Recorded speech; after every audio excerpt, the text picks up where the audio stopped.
Referendum? I'm Goh Sun Huat from Arts and Social Sciences, Year 3. Mr. Chairman, I have a question for the Prime Minister.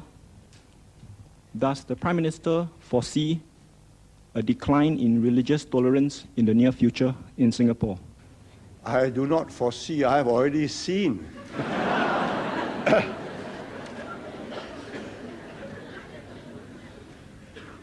I start off with 1950.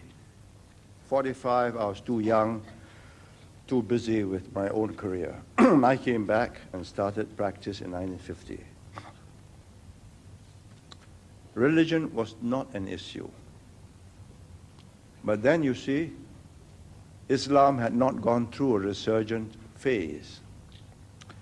India had got independence, and a secular generation of leaders were in charge, Nehru. In Ceylon, you had a very westernized elite that took over.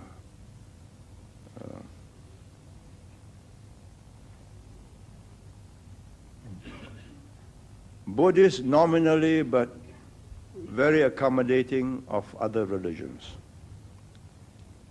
And that was the mood throughout the world, and Singapore and Malaysia was part of that milieu. The climate has turned harsher. If you read Mark Tully on his book on India, he's the BBC correspondent in India, he points to Mrs. Indira Gandhi as the person who made India more Hindu. Because according to him, she was faced with a different situation, and she decided to rally the North, which was Hindu, by appealing to the Hinduness. Meanwhile, of course, Islam had gone through a resurgent phase. But now it has a political tinge to it. It's a riot about power, about the way the Hindus were governing India at the expense of what Muslims claim to be their rights. I did not expect this to affect Singapore, but it has. A resurgent Islam is a fact of life. A resurgent Christian group going out proselytizing, evangelizing, was totally unexpected. We had always taken a free and liberal attitude. And we assume that people will be sensible and live and let live. But you have this evangelist man called Seward, Nick Seward, some redemption church. What does he call himself? Seward. He says, go out and convert the Muslims. You are entitled to do so by the Constitution. Well, that's not very helpful, is it? It's reached a point where finally the Buddhists came to see me and said, would I open their conference? Because they also feel, what's happening? I thought we were going to live and let live. If this is what is going to happen, I'm going to assert my rights. So I accepted. And he gave me beads and so on. Well, I accepted it. Because nominally, I'm a Buddhist. Now, that is the secret of tolerance. That you have a generation in charge, like me, by and large, secular in our approach, definitely in how to govern a country, and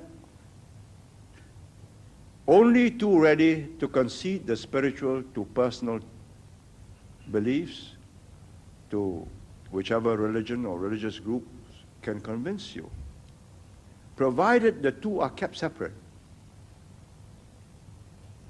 That the religion contests your right to believe in certain values, but not to the extent that you push a government into implementing those values at the expense of other groups. Muslims tell me that's not possible. Islam is a total, all-embracing philosophy. The charismatic Christians tell me the same. And if this goes on, we're going to have unpleasantness. Friction there already is, clashes are coming. And my simple position is, let's stop it before it's too late. It's all silly. However hard the Christians can try, they are not going to make Singapore a Christian society. It's just not possible. They have tried in China, it failed. There's something about ancient civilizations, both India and China, the Christians did not convert. They converted segments. You may say it's superstition, that Kuan Yew or Ta Per Kung are all superstitions. You may say Ganesh with his blue face and mighty arms is again superstition. But it's given succor, comfort, relief to successive generations for thousands of years. Who are you to say that your Bible is not superstition? They have converted whole island communities like Fiji. All the native Fijians have become Christians, but not the Indians in Fiji. So I tell these Christian groups, let's have a sense of proportion. Let's live and let live. You're not going to change the world. Maybe you change a few individuals for a very brief period of time, maybe a few years. He gets excited and he's seen the light. But he's got to live. And you look at the Europeans. They were the earliest Christian nations. They're not excited. Their churches are being deconsecrated and becoming bingo halls. So, why do we need to be excited? But we are going through that phase, and I think sensible, sensitive, but firm government will ride this patch. Soft government, trying to accommodate everybody, will lead to big mischief. My name is Lau Yiling, and I'm a first-year arts